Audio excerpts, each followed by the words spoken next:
Граѓаните на општина Штип останаа речиси цел ден без водоснабдување и покрај најавата од јавното предпријатие ИСР дека прекинот ќе трае само неколку часа. Во период кога пандемијата од корона се шири со брзи параметри и бројките рапидно растат и една од основните мерки за самозаштита е личната хигиена и честото миење на раце. Штипјани останаа со суви чешми во своите домови.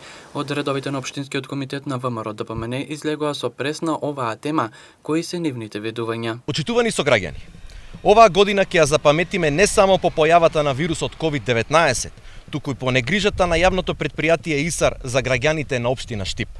Од направената анализа се утврдува дека во месец септември граѓаните останале без вода 7 пати, во летниот месец јуни дури 8 пати, а во празничниот јануари повторно 7 пати. Ако ги собереме наведените бројки со останатите денови кога граѓаните биле без вода, добиваме дека Штип оваа година досега бил неверојатни 44 пати со рестрикции на основниот ресурс. Кога на ова несовесно однесување ќе се додаде и пандемијата, која единствен начин на заштита го сугерира миењето на раце, ни станува јасно колку јавното предпријатие ИСАР е посветен на општото здравје. Катастрофалната состојба во јавното предпријатие ИСАР посебно се истакнува поради јасно видливата неспособност да се справат со основните дејности кои се во неговата надлежност.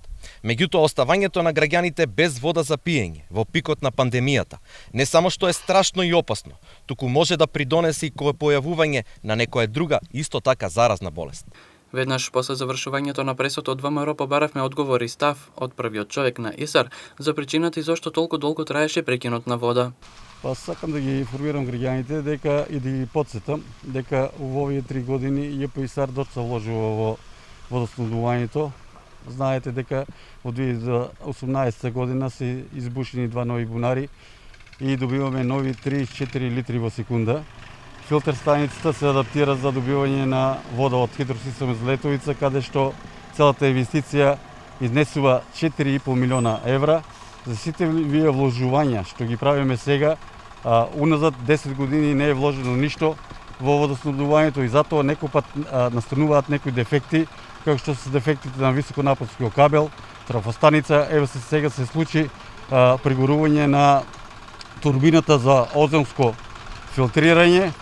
Тоа е настанато како резултат на прекин на струја од Евана неколку пати во претходниот ден и се викнати институцијата од Евана каде што треба да биде на лице место за да се увиди дали дефектот е настанат од прекинувањето на електрична енергија, но во секој случај ние имавме резерва турбина каде за еден ден екипите на ЈП ИСАР вложија труд и го способија системот за водоснабдување и еве денеска веќе се стабилизира водоснабдувањето. Според општинскиот комитет на ВМРО ДПМН Штип бараат одговорност и поголема ажурност на предпријатието. Оставањето на жителите без вода за пиење и лична хигиена представува голема опасност и ризик за појава на некоја друга заразна болест покрај опасниот вирус со кој се соочуваме сите ние.